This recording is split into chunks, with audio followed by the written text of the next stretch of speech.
Assalamu alaikum урматтуу Москвадан мекендештер, амансыздар. Сиздер менен кайрадан эле Москвага тургандар. Бүгүнкү күнгө 20-январь ишемби, андыктан дем алыш күнүңүздөр ийгиликтүү, жакшы өтсүн. Тугандар, биз өзүңүздөргө белгилүү Москва бар деген биздин Telegram канал бар. Ошол жерге бири-бирибиз менен жазышып, жардам берип, суроо жооп, анча-мынча баштан өткөн окуяларды айтып, бири-бирибизге жардам беребиз. Ошол жерде Азик деген бир мекендешибизден сообщение кептир. Ассаламу алейкум тугандар, тынчсыңарбы, иштериңер жакшыбы? Таксыр, сиз Россиядагы интернет айдыңындагы элдин көйгөйүн көтөрүп, аткандардын аксакалысыз, кыргызга кылган эмгегиңиз чексиз. Сизден Алла ыраазы болсун. Алла бардыгыбыздан ыраазы болсун. Таксыр, сизге бир өтүнүч. Такси блогерлерге аксакалдык кылып, эфирденби же өзүлөрүнө байланышыппы айтып коюңузчу сураныч. Таксисттер бир айда 400-500 миң таап атат. Бир күндө мынча таап атат деп жарыялабай эле коюшсунчу. Эч кимибиз билбейбиз да. ДПСте, МВДда, МАДИде, ФМСте жана башка органдарда ошол видеолорду көрүп, анализдеп отургандар бар, жок экенин билбейбиз. Алар балким башка таксисттерге мотивация болсун деп жакшы ой менен эле чыгарып атат. Бирок канчалаган анча-мынча документи туура эмес болуп калган таксисттерге залакасы тийип атат. Азыр ДПС мурдагыдай 2000-5 миң албай атат. Дароо эле 50 миң 100 миңден сүйлөйт, сурап атат. Жок десе жакшы табат экенсиңер дейт. Акыры күндөрү көп балдарды уктук, регистрация фальшивый чыгып калып, подделка документов деп коркутуп, соттолосун деп 50 миң алып коюптур. Түндө бир баладан 100 миң сурап, бере албайм десе, отделениеге алып барып камап койду. Азыр да ошол жакта дейт. Ошол блогерлер андан башка деле контент тарса, бир-эки жакшы иштеген баланын ишин жарыя кылып, башкаларга зыянга учуратпаса. Алдын ала рахмат, сизди урматтоо менен кыргыз тууганыбыз дейт. Бул жерде көбүнө жаап тур, мына 16 лайк бар экен. Ошонун астында эле Медетбек деген жазыптыр. Туура айтасың, тууган, кече эле 14-январда бир айылдаш иним ГАИге 20 миң рубль берди. Азыр 5 миң 10 миңге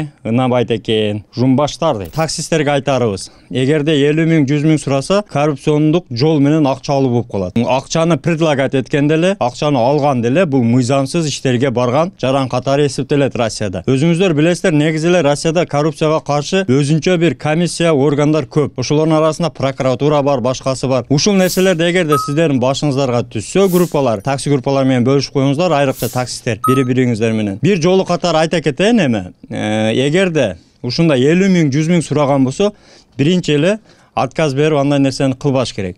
Эгерде эч эле иланчысы жок болгон болсо, кааласаңар ошол ар бир таксинин өзүнүн группасы бар. Сурап ары бери дегенде эле ошол группанын өзүгө эле аудио жөнөтүп койсоңор болот. Сүйлөп атканда эле басабыз, ошол басып туруп эле эмнени айтып атат, кандай, ким, кандай, ошол жерде жазып койсоңор доказательство катары. Кийин анан силерди отделениеге алып барабы, башкага барабы, сот аркылуу ошол ГАИнин же ошол органда иштеген адамдын кылган мыйзамсыз ишини сиздер деле сотко көрсөткөнгө акыңар бар. Кадимкидей эле андай 50 миң 100 миң сурап чоң пара алгандарды карабай туруп эле сразу камайт. Ошону эске алыш керек. Алар деле сурагандан өзү негизи эле коркот. Анан биздикилер алы кичине эле коркутса, бар акчасын карматып коебуз да. Негизи өзү биздин ошол иштеген жигиттерде деле айып бар. Себеби эптеп эле азыр ишке чыктым эле, бирдеке кылып кутулуу ишти кылайлы деп алар деле ошол убакыт өткөзбөйүн деген өзүнүн ою менен параны негизи берет да. Эгерде берсеңер алып кое берет. Бир жолу катары ошону гана айта алабыз. Ушундай иштер болгон болсо, дароо эле ошол прокуратурага жазсаңар болот. Андан сырткары интернетте издесеңер болот. Антикоррупционный органдар бар, комиссиялар бар. Ошолорго деле кайрылсаңыздар болот. Эми биздин жардамыбыз ошол, эми маалымат катары жеткиздик. Колдон келген мына сиздин айткан аманатыңызды жеткиздик деп ойлойбуз. Эми көрүп атса, эске алып бир жакшы тыянакка келет деген үмүттөбүз. Негизи эле такси группалар менен бөлүшүп коюңуздар. Эгерде ушундай окуялар болуп атса, эми 50 миң деген бул өзү негизи чоң акча да. 50 миң 100 миң сурап, ал нерсени токтотушубуз керек, бербешибиз керек. Сотко барса деле ошол эгерде өзүңөрдө колуңарда кандайдыр бир аудио запись же видео запись болсо, көрсөтүп кадимкидей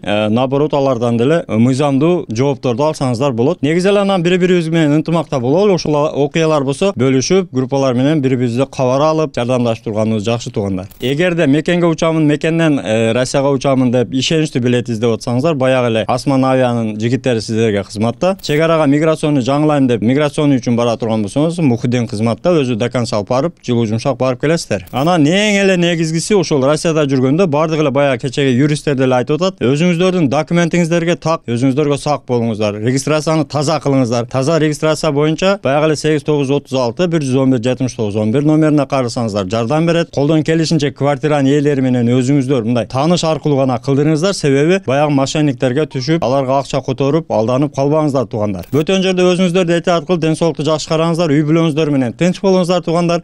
Daima жақсылықта көрüşөйлү. Aman болуңуздар.